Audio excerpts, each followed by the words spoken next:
नमः सिद्धेभ्यः।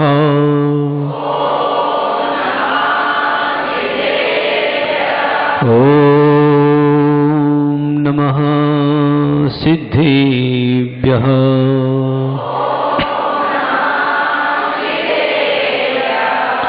तज्जयति परं ज्योतिः समं समस्तेरनंत पर्यायै दर्पण तल इव सकला प्रतिफलन्ति पदार्थमालिका यस्य।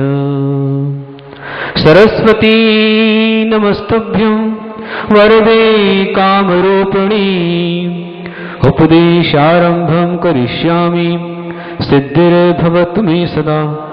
जय वरुणंतान सिद्ध परमेष्टि भगवान की, देवादेव श्री कल्पतरु शांतिनाथ भगवान की, 24 तीर्थंकर भगवान की, गणधर परमेष्टि भगवान की, परम पूज्य चारित्र चक्रवर्ती आचार्य श्री शांति सागर जी महामुनिराज की, समाधि सम्राट आचार्य श्री महावीर कीर्ति गुरुदेव की, परम पूज्य गुरु आचार्य श्री कुंज सागर जी गुरुदेव की, गुरु आचार्य श्री कनिक नंदी जी गुरुदेव की, 3 कम 9 कोटि मुनराज की, जिनवाणी माता की, बोलो अहिंसा मय धर्म की।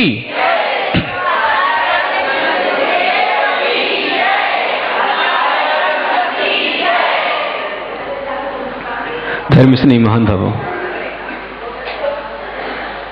एक दृष्टांत के माध्यम से बात को शुरू कर रहा हूं। एक चांडाल था, बहुत ही खूंखार चांडाल था।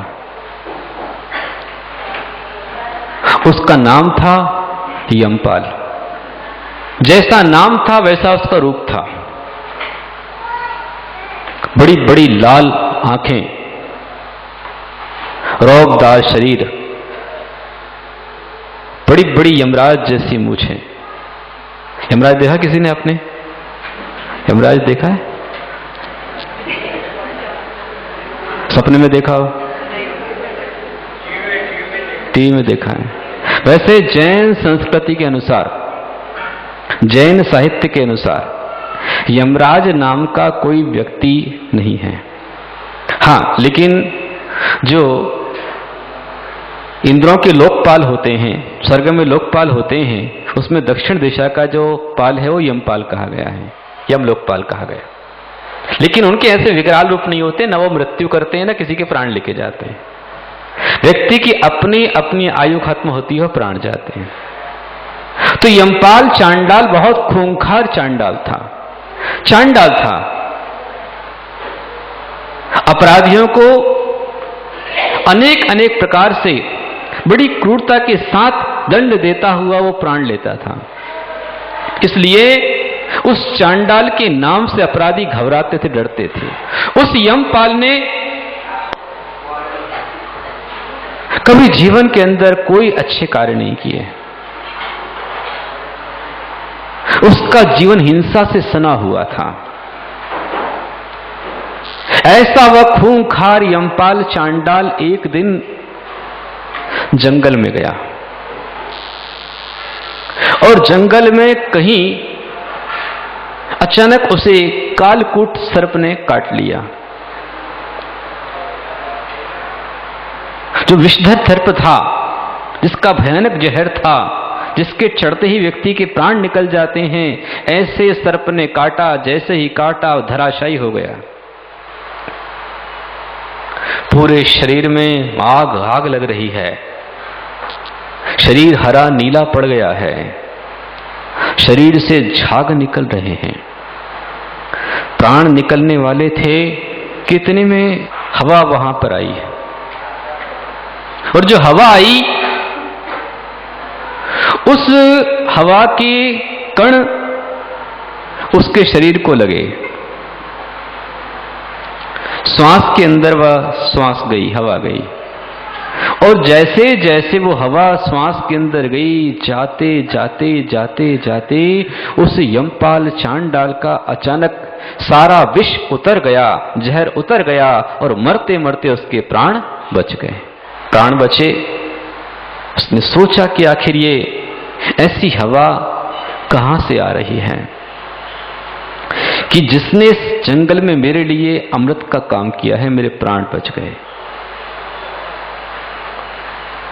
उसी हवा की दिशा में वो चांडाल चल पड़ा और वहां कुछ दूर जाने के बाद देखता है तो एक पेड़ के नीचे एक मुनिराज बैठे हैं और मुनिराज के शरीर को छूकर आने वाली वो हवा उसके लिए अमृत बन गई। उसने सोचा कि आज इन्होंने मेरे प्राण बचाए हैं, आज ये मेरे जीवन दाता हैं, आज ये मेरे भाग्य विधाता हैं। वो क्रूर चांडाल जो किसी के सामने झुकता नहीं था, मुनिराज के चरणों में जाकर के साष्टांग प्रणाम करता है। 3 परिक्रमा लगाता है, साष्टांग प्रणाम करता है और प्रणाम करके कहता है कि हे भगवान, ये मेरा जीवन आज आपका दिया हुआ है। कौन से मुनिराज थे वो? ऐसे मुनिराज थे जिनके पास थी सर्वौषधि रिद्धि। सर्वौषधि मतलब उनका सर्वांग औषधिमय बन चुका था। जो मुनिराज परम करुणा से युक्त होते हैं, जिनके वचनों से हमेशा अमृत ही झरता है। एक व्यक्ति बहुत घबरा रहा, डर रहा, थर-थर कांप रहा। पूछा, भाई तेरा नाम क्या है? बोले मेरा नाम शेर सिंह। तेरे पिताजी का नाम? बोले शमशेर सिंह। कहां रहता है? बोले शेरों की पोल में रहता हूं। फिर रो क्यों रहा है? बोले सामने कुत्ता खड़ा है। कुत्ते को देखकर डर रहा है और नाम शमशेर सिंह। मुनिराज के वचन कैसे होना चाहिए? पंडित दौलत राम जी ने 6 ढाला के अंदर कहा है, जग सुहित कर सब अहित हर, श्रुति सुखद सब संशय हरे, भ्रम रोग हर जिनके वचन, मुख चंद्र ते अमृत झरे। मुनिराज जब भी बोलते हैं हमेशा सत्य महाव्रत के साथ बोलते हैं। मुनिराज जब भी बोलते हैं सत्य व्रत के साथ बोलते हैं। मुनिराज जब भी बोलते हैं उत्तम सत्य धर्म की सीमाओं में नपे तुले बोलते हैं। मुनिराज जब भी बोलते हैं भाषा समिति से बोलते हैं। सत्य किसे कहते हैं? हितम ब्रूयात, हितकारी बोलो। प्रियम ब्रूयात, प्रिय बोलो। और सत्यम ब्रूयात, प्रियम ब्रूयात, न ब्रूयात सत्यमेव प्रियम। जो सत्य भी हो लेकिन अप्रिय हो, ऐसा कभी मत बोलो। साधु के वचन जग सुहित कर, संपूर्ण जग का हित करने वाले होना चाहिए। सब अहित हर, सबका अहित हरने वाले होना चाहिए। श्रुति सुखद, कान को अच्छे लगने वाले होना चाहिए। सब संशय हरें, सबके संशय को हरण करने वाले होना चाहिए। भ्रम रोग हर, भ्रम रूपी रोग का जो हरण करने वाले हैं उनके मुख से क्या झरना चाहिए? मुख चंद्र ते अमृत झरे। साधु के मुख से अमृत वाणी खिरती है, साधु के मुख से आग नहीं निकलती है। वो मुनिराज, उनके मन में प्राणी मात्र के प्रति करुणा थी, जगत कल्याण की परम भावनाएं थी, वात्सल्य भाव से गहरे अगाध भरे हुए थे। इस कारण से, उस साधना के कारण से उनका शरीर सर्वौषधि के समान बन गया और उनके छू करके जहां हवा चलती थी हजारों लोगों के जहर उतर जाते थे, रोग बीमारी दूर हो जाती थी। यमपाल चांडाल मुनिराज के चरणों के अंदर पहुंचा कि हे भगवान, आज आपने मेरे प्राण बचाए। मैंने पहले भी कहा था, पाप से जब जीवन घड़ भर जाता है तो अपने ही पराये नजर आते हैं। पाप से जब जीवन घड़ भर जाता है तो अपने ही पराये नजर आते हैं और संसार के सारे सहारे जब छूट जाते हैं तो संत चरण ही काम आते हैं, तो संत चरण ही काम आते हैं। उस जंगल में उस यमपाल चांडाल का कोई नहीं था, प्राण निकलने वाले थे, लेकिन अहिंसा के धारी, अहिंसा महाव्रत के धारी महामुनिराज के शरीर को छूकर आने वाली हवा ने उस हिंसक चांडाल के परिणामों को चेंज कर दिया, उसके जीवन को बचाया। चरणों में जाता है, प्रणाम करता है, नमस्कार करता है और कहता है, भगवान ये मेरा जीवन आज आपका दिया हुआ है, मेरे कल्याण के लिए कोई व्रत दीजिए। मुनिराज ने कहा, तुम कौन? बोले, मैं अपने राज्य का सबसे खूंखार व्यक्ति यमपाल चांडाल। क्या करते हो? भगवान मेरा कर्म ही चांडाल कर्म है।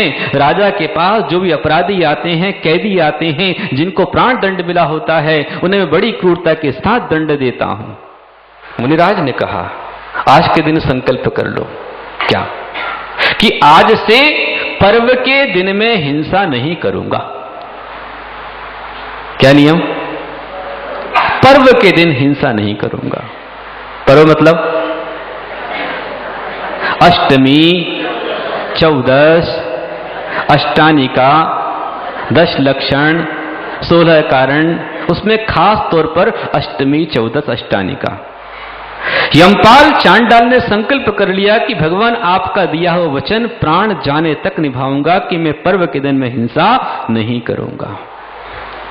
यमपाल चांडाल का नियम हो गया। कौन सा व्रत हुआ? कौन सा व्रत हुआ? अहिंसाणु व्रत। इसको भी अहिंसाणु व्रत कहा है। इस सदी के महान आचार्य समंत भद्राचार्य ने रत्नगण शावकाचार्य में जहां अहिंसाणु व्रत की बात की है, वहां पर यमपाल चांडाल की प्रशंसा की है। चांडाल, लेकिन उसने भी संकल्प किया पर्व के दिन में हिंसा नहीं करूंगा। आप जानते हैं हिंसा कितनी प्रकार की होती है? मालूम है? हिंसा 4 प्रकार की होती है।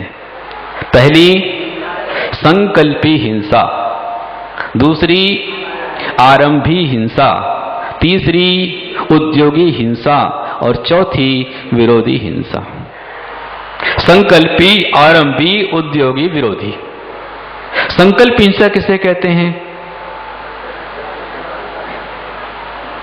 अपना शत्रु भी हो और शत्रु के ऊपर पहले वार करना, पहले आक्रमण करना, ये भी संकल्प हिंसा में आएगा। जो निर्दोष है, निरपराध है, निहत्ता है, ऐसे के ऊपर वार करना संकल्प हिंसा है। यहां तक कि हमारे आचार्य कहते हैं कि यदि किसी के प्रति आपके मारने के भाव आते हैं कि मैं इसे मार डालूंगा, ये मर जाना चाहिए, इतने भाव भी आपके आते हैं, तो वो संकल्पी हिंसा है। किसी नेता का पुतला जलाना संकल्पी हिंसा है। रावण का दहन करना संकल्पी हिंसा है। होली का दहन करना संकल्पी हिंसा है। यहां तक कि जो माताएं, बहनें, बच्चे ऐसी ड्रेस पहनते हैं, ऐसे वस्त्र पहनते हैं जिनमें मनुष्यों के, पशुओं के चित्र बने होते हैं, उन कपड़ों को पहनना, उनको धोना, निचोड़ना, सुखाना, मरोड़ना, ये भी संकल्पी हिंसा में आता है। ऐसे कपड़े नहीं पहनना चाहिए जिस पर मनुष्य के, इंसान के, स्त्रियों के, बच्चों के चित्र बने हो, पशुओं के चित्र बने हो, ऐसे कपड़े नहीं पहनना चाहिए। यदि आप नहीं पहनते हैं, आपके संकल्प हिंसा का त्याग हो सकता है, यदि आप करेंगे तो। चित्र को फाड़ना, जिसके अंदर किसी का फोटो बना है, यह भी संकल्प हिंसा के अंदर आ जाएगा। आप जो घर में खा रहे हैं, यदि पता है आपको कि इसमें नॉनवेज है,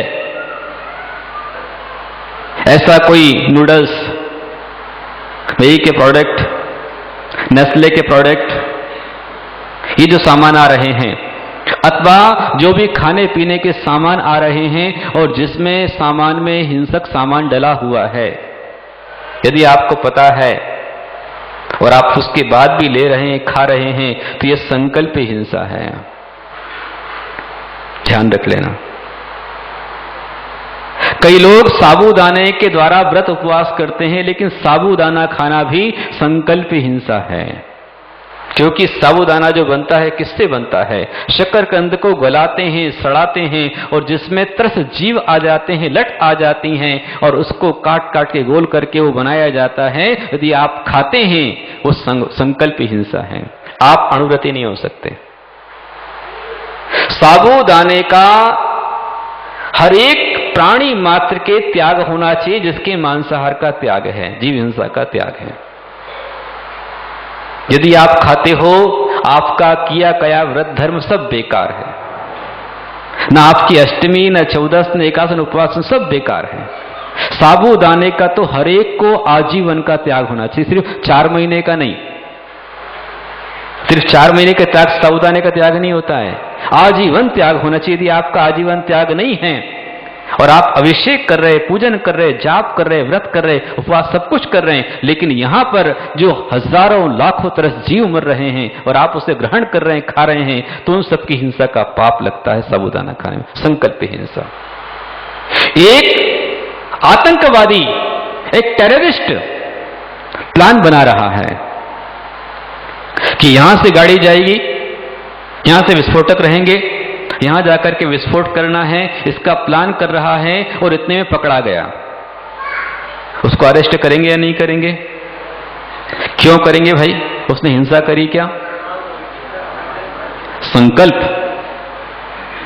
और एक डॉक्टर के हाथ में चाकू है, पेशेंट का पेट काट रहा है, अरेस्ट करेंगे उसे? क्यों नहीं करेंगे? क्योंकि डॉक्टर का भाव जीव दया का है, जीव की रक्षा करने का भाव है। पेशेंट अच्छा होने पर उसे पुरस्कार मिल सकता है, लेकिन वह आतंकवादी जिसने एक बंदूक भी नहीं चलाई, बंदूक को हाथ में नहीं उठाया, लेकिन जहां प्लान कर रहा है, संकल्प हिंसा है, तो उसे दंड मिलेगा, उसे कैद मिलेगी। पकड़ाए जा रहे हैं बहुत सारे अभी। आप लोग भी सावधान रहें। देश की रक्षा में आपका एक सबसे बड़ा योगदान यह होना चाहिए कि यदि आपके घर में कहीं कोई व्यक्ति किराए से रहने के लिए आ रहा है, तो आने वाले का आईडी देखें, आधार कार्ड देखें, पूरा सबूत देखें, कौन है, कहां से आया हुआ है। और जैसे ही आप उसको रखते हैं, किराए पर रखते हैं, तो किराए पर रखने के पहले एक बार इंफॉर्मेशन पुलिस को अवश्य कर दे कि हमारे यहां पर यह किराएदार है, जिससे आपके ऊपर किसी प्रकार की परेशानी ना आए। वरना आज कौन आ रहा है? आज हालात ये हैं कि यूरोप में, ब्रिटेन के अंदर में जिन लोगों ने दया की, शरणार्थी बनाकर के सबको प्रवेश कराया, आज उन्हीं में से कोई आतंकवादी घुस जा रहे हैं, तो शरणार्थियों को शरण देने में आज बड़ी परेशानी आ रही है। देश के लिए आपका एक सबसे बड़ा अहिंसा धर्म का योगदान होगा कि आपके यहां पर कोई भी ठहरता है, अनजान व्यक्ति को अपने घर में किराए पर न रखें।